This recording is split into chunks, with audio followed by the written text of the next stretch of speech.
Hey, welcome to my class. My name is Zheng Liqiang, and today we will introduce an important topic, that is sample size in quantitative research. Suppose you want to do a clinical trial to test the difference between treatment groups. Then you will understand how many patients are enough in a clinical trial. That is a permanent issue. So the sample size is the minimum number of observations was determined on the condition that the scientific research has sufficient statistical power to detect the differences. And yes, statistical power is another definition. Is a basic definition. Statistical power is a probability that a study will find a statistically significant difference. Why a difference really exists is called the statistical power of the study. Statistical power is equal to 1 minus the probability of beta. Attention please, one should estimate the sample size during the design phase of the study. Yes, before the study, not after the study, to calculate the sample size. Theoretically, to verify the difference between an intervention and a control, the larger the sample size, the more reliable the results. And more sample size will help us to detect some rare outcomes and the different effects in some subgroups. And the sample size calculations is an important indicator of quality control in clinical trials. Yes, quality control in clinical trials is very important. And sometimes the small or larger sample size is not very good. The small sample size maybe have a more probability of false positive and negative, and is less statistical power to detect the true effect difference. But a large sample size is more. We will have more effort, more money, more times to do the research, and the large sample size sometimes is statistically significant, but not clinical differences. This is a common method of sample size estimation is formulas, and different formulas is based on the different study designs, different types of data, and so on. These are examples of two formulas to compare the two means and the two proportions. But you can see the formulas is very complex to remember. But maybe you can't remember all of the formulas, but the estimating of sample size requirements, you should understand the characteristics of data, effect size, and the type 1 error and the type 2 error. That is statistical power. Yes, characteristic of data. Yes, the variation of the data is a key element to the sample size estimation.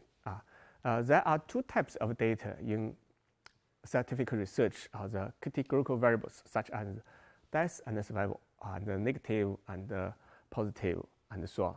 And another type of data is the continuous variables such as blood pressure, blood glucose, and so on. In general, the sample size required for categorical variables is larger than numerical variables in a particular study. For example, if you want to test a new drug, whether the new drug is effective for hypertension, if you select the hypertension control rate as the primary outcome, but not the blood pressure reduction, the sample size will be increased. And if you want to do a clinical trial, and you will meet many outcomes, how to do to discriminate the primary outcomes and the secondary outcomes, and the sample size calculation is based on the primary outcomes. Effect size. Sample size depends on the magnitude of the difference to be detected, and in some cases, the effect size is different from 0. But sometimes, clinically, in many cases, greater clinically meaningful differences are required. The difference, for example, the difference of average diastolic blood pressure between treatment and control groups is less than 5 millimeters mercury. And the large effect difference are smaller sample size. That is to say, if you want to conduct a clinical trial and the effect size is very large, the sample size will be decreased. Yeah, type 1 error, that is false positive. That is a definition of concluding that treatment is effective when it is not. When it is not, that is false positive.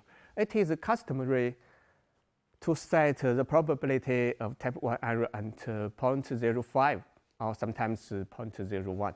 And also, you should define the type 1 error one side or two sides. And less type 1 error, more sample size in a particular study.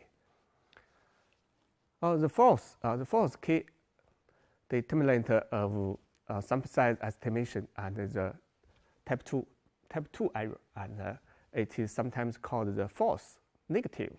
The definition is of concluding that the treatment is not effective when it is really true. Yes, this is the statistical power. More powerful experiment is better, and more better chance of rejecting a false null hypothesis.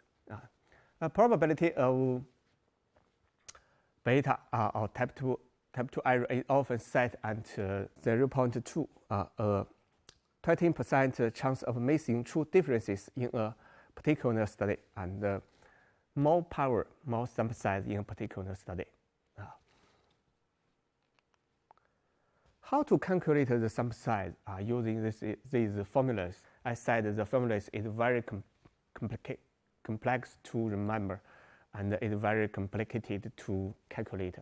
How to do? Yes, the conventional software such as SAS sample size or PASS or R package will help us to calculate the sample size, and the R package is free.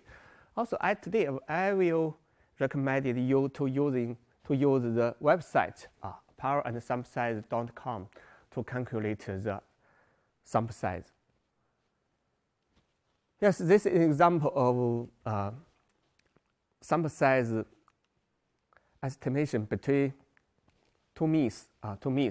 You can set the group A to group B and the data characteristic.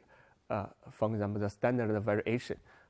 Then set the type 1 error and the statistical power, and then you can calculate the sample size. It's very easy to implement. This is another example to compare two proportions, two groups, to compare the proportions between two groups.